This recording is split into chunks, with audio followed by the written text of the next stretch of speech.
Pasados los 2 días, Jesús siguió camino a Galilea. Él mismo había declarado que un profeta no recibe honra en su propio pueblo. Sin embargo, los galileos los recibieron bien, porque habían estado en Jerusalén durante la celebración de la Pascua y habían visto todo lo que él hizo allí. En su paso por Galilea, Jesús llegó a Caná, donde había convertido el agua en vino.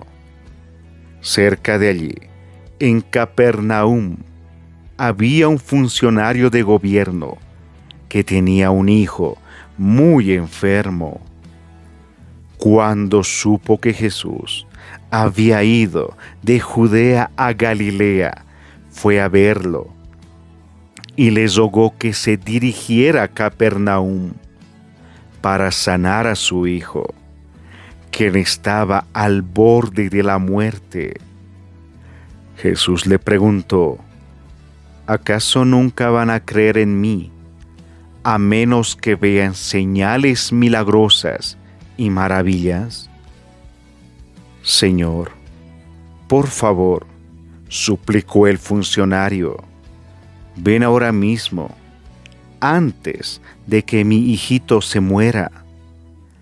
Entonces Jesús le dijo: vuelve a tu casa, tu hijo vivirá. Y el hombre creyó lo que Jesús le dijo y emprendió el regreso a su casa. Mientras el funcionario iba en camino, algunos de sus sirvientes salieron a su encuentro con la noticia de que su hijo estaba vivo y sano. Él les preguntó: ¿a qué hora el niño había comenzado a mejorar? Y ellos le contestaron: ayer, a la 1 de la tarde, la fiebre de pronto se le fue. Entonces, el padre se dio cuenta de que la sanidad había ocurrido en el mismo instante en que Jesús le había dicho: tu hijo vivirá.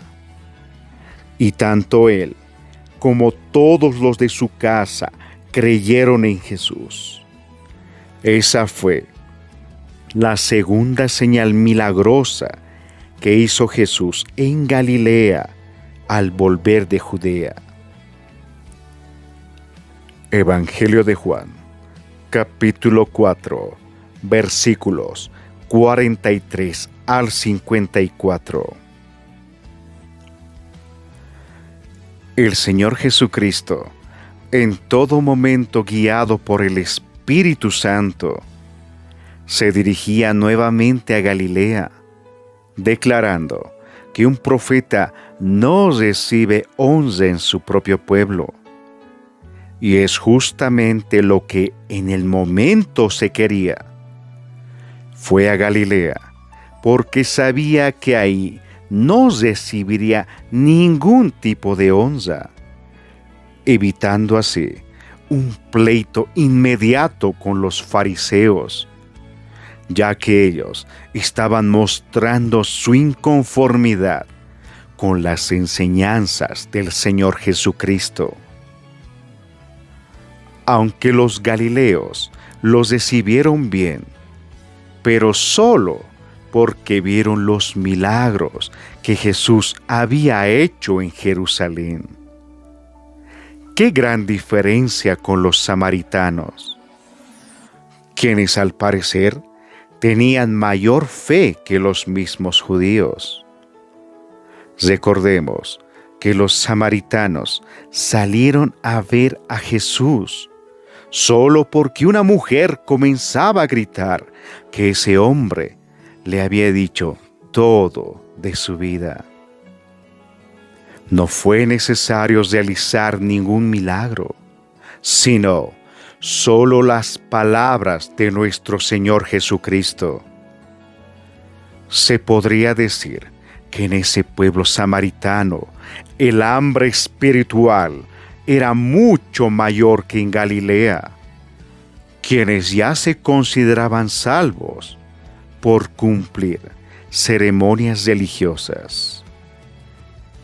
En Capernaum había un noble que formaba parte de la corte de Herodes Antipas, cuyo rango era de mucho peso en la conformación social de Roma.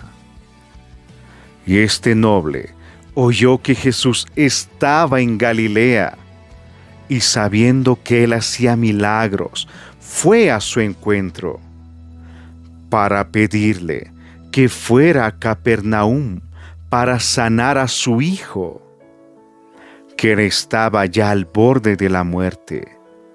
A lo que el Señor dijo: ¿acaso nunca van a creer en mí, a menos que vean señales milagrosas y maravillas? Y el noble les rogaba a Jesucristo que fuera a ver a su hijito antes de que muera. Un hombre de renombre, con estatus social, de seguro con prendas de las mejores telas de la época, hablando con Jesús. Pero a pesar de toda esa posesión terrenal, no era más que un hombre desesperado rogando al Señor Jesucristo, esperando un milagro de su parte, pidiendo ir a su casa para que lo tocara, ordenara o haga algo que se pueda ver para decir que era un milagro en la vida de su hijo. Pero Jesús hizo una aseveración que demostraba su omnipotencia, su poder, que Él era el Hijo de Dios, cuando le dijo: vuelve a tu casa, tu hijo vivirá.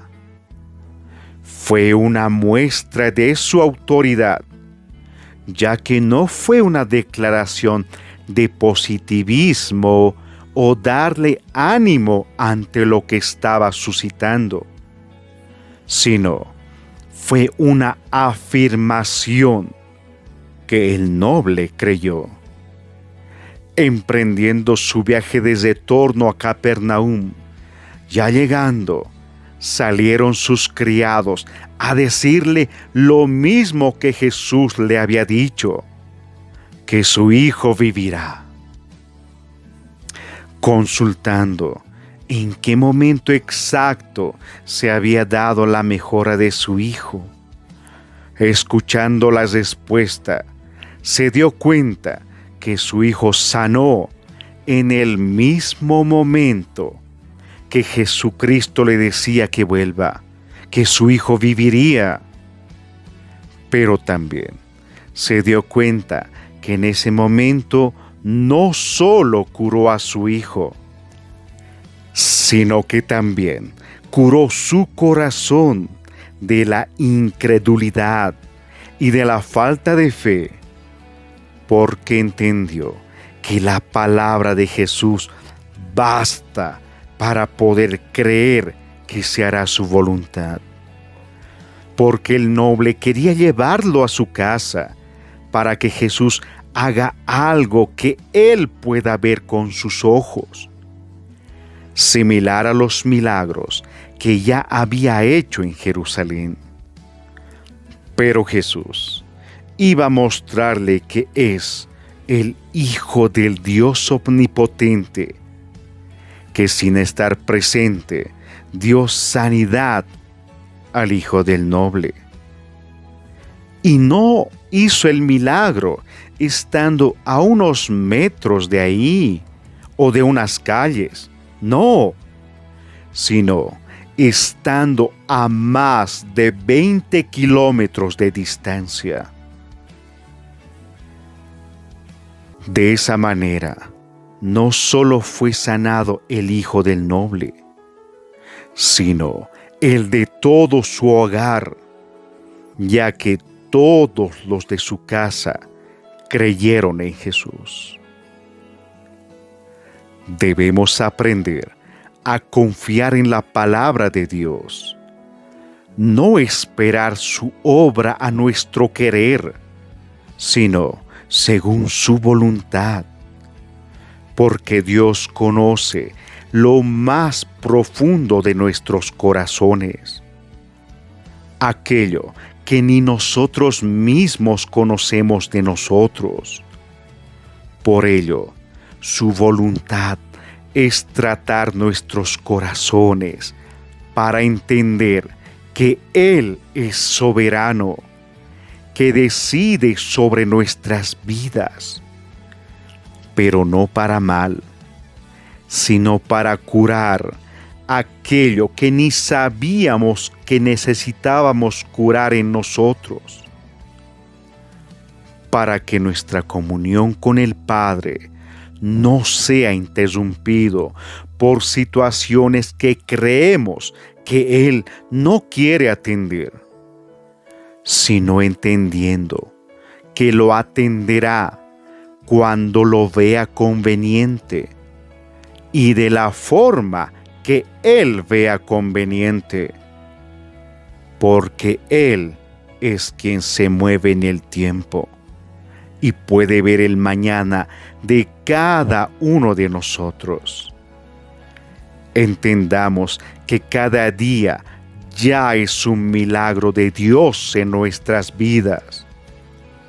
El abrir los ojos, el respirar, que nuestro corazón siga latiendo. No esperemos milagros para satisfacer nuestros ojos carnales o los ojos de otros. Entendamos todos los milagros que hace nuestro Dios al sustentarnos y proveernos cada día, confiando en su palabra. Y cada milagro que hace en nuestras vidas es para glorificar al único Dios vivo. Amén. Selah.